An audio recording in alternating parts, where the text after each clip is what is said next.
जय श्री कृष्णा। राधे राधे। भगतजनों, आप सभी का हमारे चैनल श्री कृष्ण दीवानी में हार्दिक स्वागत है। आज मैं आपको भाद्रपद मास के शुक्ल पक्ष में शुरू होने वाले महालक्ष्मी व्रत की कथा सुनाने जा रही हूँ। भगतजनों, हर इंसान चाहता है कि उस पर माँ लक्ष्मी की कृपा बनी रहे। इसके लिए वह पूजा पाठ से लेकर हर तरह के जतन प्रयास करता है। माँ लक्ष्मी का आशीर्वाद पाने के लिए महालक्ष्मी व्रत की शुरुआत होने वाली है। यह व्रत 16 दिनों तक रखा जाता है। इन 16 दिनों तक महिलाएं माँ लक्ष्मी के निमित्त व्रत रखकर विधि विधान से उनकी पूजा अर्चना करती हैं। मान्यता है कि 16 दिनों का यह व्रत काफी फलदायी होता है। इस व्रत को रखने वाले पर माँ लक्ष्मी प्रसन्न होती हैं और उनके घर में कभी भी धन का कोई अभाव नहीं रहता है।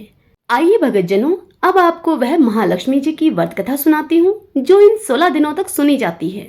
बोलिए गणेश जी महाराज की जय। ओम भगवती लक्ष्मी नमो नमः।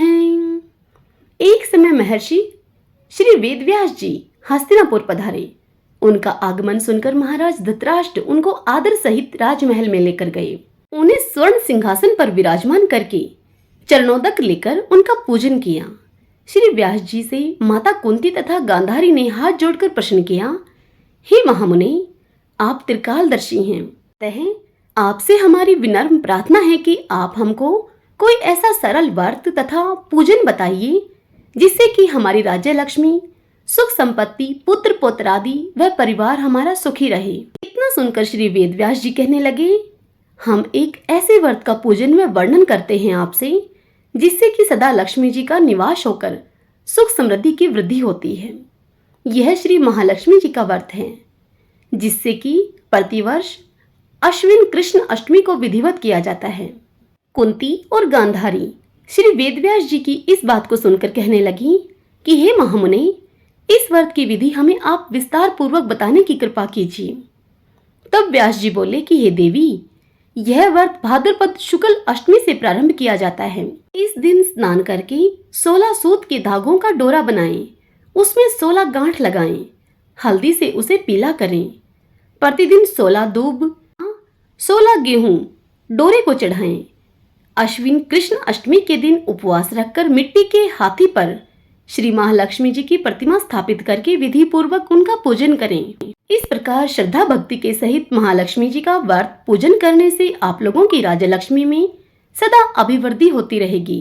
देवी कुंती और गांधारी को वेदव्यास जी इस प्रकार महालक्ष्मी व्रत का विधान बताकर अपने आश्रम को प्रस्थान कर गए। उनके जाने के बाद इधर समय के अनुसार भाद्रपद शुक्ल अष्टमी से गांधारी तथा कुंती अपने अपने महलों में नगर की स्त्रियों के सहित व्रत का आरंभ करने लगी। इस प्रकार 15 दिन बीत गए। 16वें दिन अश्विन कृष्ण अष्टमी के दिन गांधारी ने नगर की सभी प्रतिष्ठित महिलाओं को पूजन के लिए अपने महल में बुलवा लिया। माता कुंती के यहाँ कोई भी महिला पूजन के लिए नहीं आई। साथ ही माता कुंती को भी गांधारी ने महल में बुलाया। ऐसा करने से माता कुंती ने अपना बड़ा अपमान समझा। उन्होंने पूजन की कोई तैयारी नहीं की और उदास होकर बैठ गई। जब पांचों पांडव युधिष्ठिर, अर्जुन, भीम, नकुल और सहदेव महल में आए तो कुंती को उदास देखकर उन्होंने उनसे पूछा, हे माता, आप इस प्रकार उदास क्यों हैं? आपने पूजन की तैयारी क्यों नहीं की? तब माता कुंती ने उनसे कहा कि हे पुत्र, आज महालक्ष्मी जी के व्रत का उत्सव गांधारी के महल में मनाया जा रहा है। गांधारी ने नगर की समस्त महिलाओं को महल में बुलवा लिया है। गांधारी के 100 पुत्रों ने मिट्टी का एक विशाल हाथी बनाया है, जिस कारण सभी महिलाएं उस बड़े हाथी का पूजन करने के लिए गांधारी के यहाँ चली गई हैं, लेकिन मेरे यहाँ कोई नहीं आई। यह सुनकर अर्जुन ने कहा कि हे माता, आप पूजन की तैयारी करें और संपूर्ण नगर में यह बुलावा भेज दें कि हमारे यहाँ स्वर्ग के ऐरावत हाथी का पूजन होगा। इधर माता कुंती ने नगर में यह डिंडोरा पिटवा दिया और पूजा की विशाल तैयारियां करने लगी। उधर अर्जुन ने बाण के द्वारा स्वर्ग से ऐरावत हाथी को बुला लिया। इधर सारे नगर में शोर मच गया कि कुंती के महल में स्वर्ग से इंद्र का ऐरावत हाथी स्वर्ग से उतारकर पृथ्वी पर पूजा जाएगा। समाचार को सुनकर नगर के सभी नर नारी, बालक एवं वृद्धों की भीड़ वहां एकत्रित होने लगी। उधर गांधारी के महल में हलचल मच गई। गांधारी के महल में एकत्र हुई सभी महिलाएं अपनी अपनी थालियां लेकर कुंती के महल की ओर जाने लगी। देखते ही देखते कुंती का सारा महल ठसाठस लोगों की भीड़ से भर गया। माता कुंती ने ऐरावत को खड़ा करने के हेतु अनेक रंग के चौक पुरवाकर नवीन रेशमी वस्त्र बिछवा दिए। नगरवासी स्वागत की तैयारी में फूलमाला, अबीर, गुलाल, केसर हाथों में लिए हुए पंक्ति बंद खड़े थे।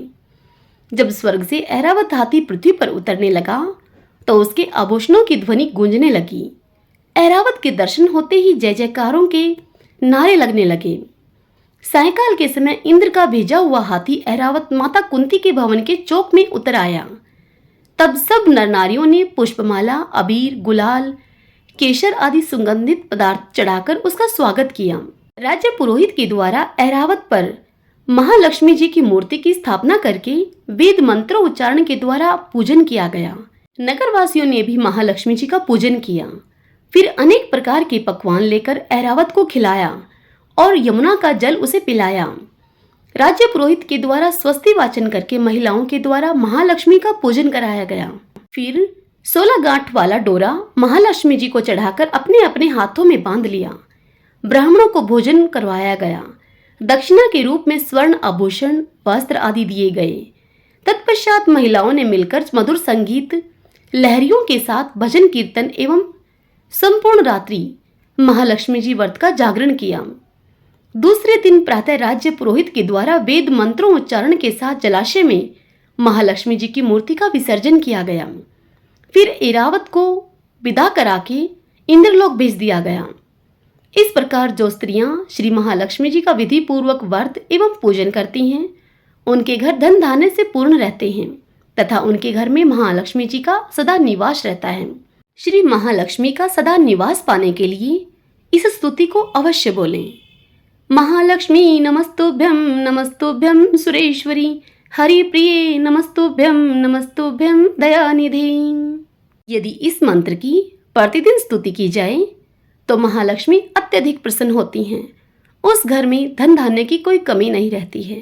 सब बोलिए गणेश जी महाराज की जय। ओम भगवती लक्ष्मी नमो नमः। भगतजनों, यदि आपके लिए यह व्रत कथा उपयोगी रहे तो इस वीडियो को आप लाइक करें और कमेंट बॉक्स में महालक्ष्मी नमो नमः इस प्रकार लिखिए। और यदि आप इस चैनल पर पहली बार आए हैं तो हमारे इस चैनल श्री कृष्ण दीवानी को आप सब्सक्राइब कर लीजिएगा। ये आपको आने वाले सभी वीडियोस की नोटिफिकेशन, सभी वीडियोस की जानकारी सबसे पहले मिल सके। जय श्री कृष्ण, राधे राधे।